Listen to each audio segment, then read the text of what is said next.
Well, good morning. Welcome to Thoughts Can Change Your Life with me, Reverend Lee. Today, I want to talk about being your best you. You know what your best you is? Your authentic self.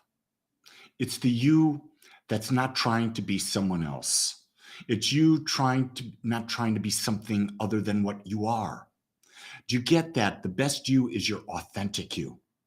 Anything else or anyone else you're trying to be like, it's a phony. It's not real. It's an illusion. And when we begin to embrace our authentic self, we're saying to ourselves, we're worthy. And when we're saying to ourselves, we're worthy, we're saying we love ourselves. We accept ourselves. But when we're always trying to be something else than who we are, we're saying to the universe, I'm not there yet. I'm not worthy yet. I'm not worthy of love yet. The fact of the matter is, in this moment, right here, right now, you are already perfect. The only thing that keeps you out of that awareness is the fact that you are self-judging. You're comparing yourself against unrealistic expectations that you've set, that others have set, society has set. And in that comparison, you deny your authenticity. Comparison, you've heard this 1,000 times, I'm sure. Comparison is the death of joy. I don't know who originally said it. I say it all the time. Because comparing means you want to be like someone else. Well, how can you be like someone else when you're authentic? When the only person you can truly be is you. The only person you can truly be is you that you feel good being.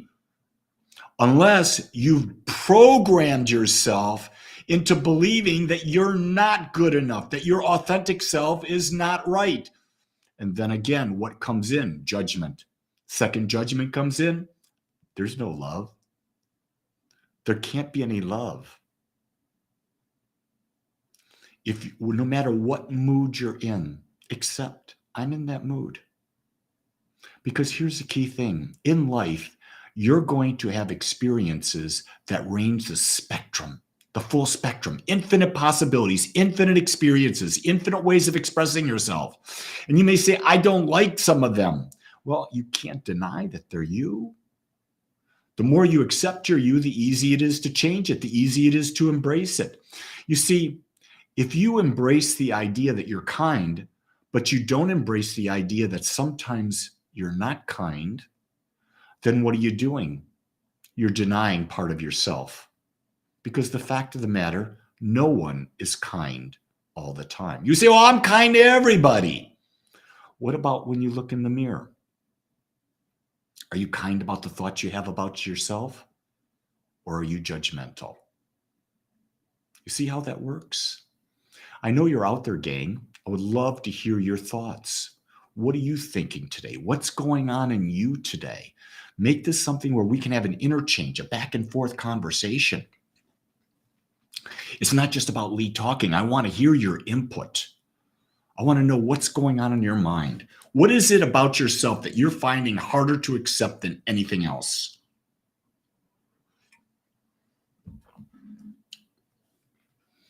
For me, it would be, what is it to be a successful minister? Not a religious minister, a successful spiritual teacher. What is it for me? And I have to find my own path, not what someone else thinks.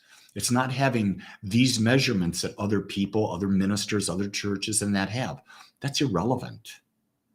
But how can I be the most authentic me that I can be and bring value to the world by offering ideas, by offering questions that people can use to raise their own level of self-love, to raise their level of conscious living, because it's through conscious living that we can really expand ourselves. But most of the time, my friends, we're not conscious. Not in the least. We're living by habits that we didn't consciously choose. And our job is to accept that we've done that, to accept that that's part of us. And then we can also accept that I'm going to change. I'm going to change as I change. I'm going to put the effort in to change as I change. May not be immediate, but you're accepting. I'm in a changing state. I'm moving gradually through that. There's nothing wrong with saying I'm moving gradually into that new person. Nothing wrong with that at all, because that means you're accepting yourself as you are. You know, I can't imagine what it would be like to be anyone but me. I can't imagine, because I feel comfortable being me. Sandy says, difficult for me to grasp purpose of mass shooting. My town is devastated.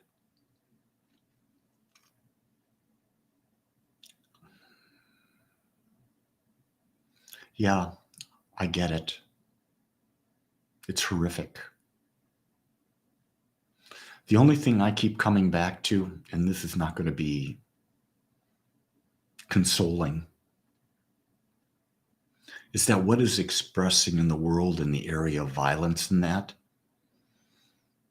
is a result of the collective consciousness of a country, of a city, of the world. And right now, if you start to really think about it, we are more divided. We're more prejudiced. We're more isolated. We're more tribal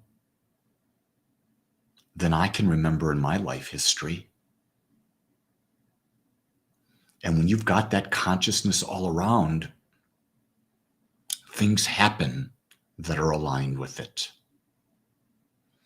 It's not a consciousness out there of personal responsibility. It's not a consciousness of accepting others as they are. And so the world is demonstrating to us what we need to heal. And the place we start is within ourselves, because it's the only place we can start. No one else can teach you how to love yourself. No one can teach you how to love yourself. You have to do it. So if you want to see peace in the world, you've got to become a peaceful person. When a person becomes a peaceful person, that's one mind out of 7.8 billion minds that is now experiencing peace. And if we get a second one, that's 2. A third one, that's 3. And the more minds that are thinking about peace and acceptance and love, the greater impact we will have on others, especially when it's a conscious choice. I don't know if that helps you, Sandy, but I don't have much more to say about that, because the inhumanity that we perceive in the world is something that's hard to accept. Hamza asks, why is it we find people having everything, money, fame, wealth, would commit suicide? Why would they kill themselves? They literally have the things that people dream of. Well, Hamza, for me, that's a simple answer. They've gone and they've done everything they possibly could to find purpose on the outside.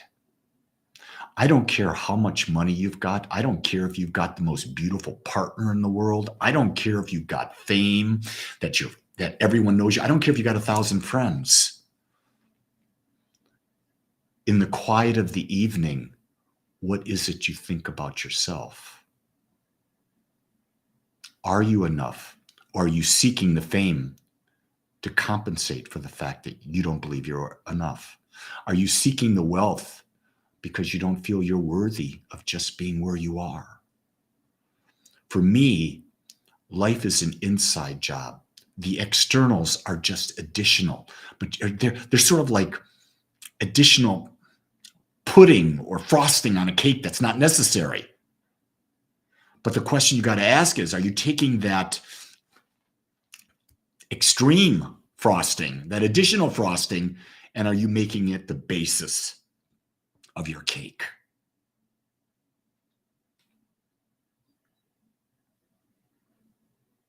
Just take a look in the mirror today, Hamza. Ask yourself the question, is the person I see in the mirror, do I accept him or her? Do I like him or her? Am I being the real me? Those are great questions to ask yourself on this day, because the more you become your authentic self, the better you become. With that, I just want to say, be you, because it's all you can do. And know that I'm here to support, accept you, which means I love you just like you are. If you do the same, we'll have an impact on the world together. Until tomorrow, aloha, everyone.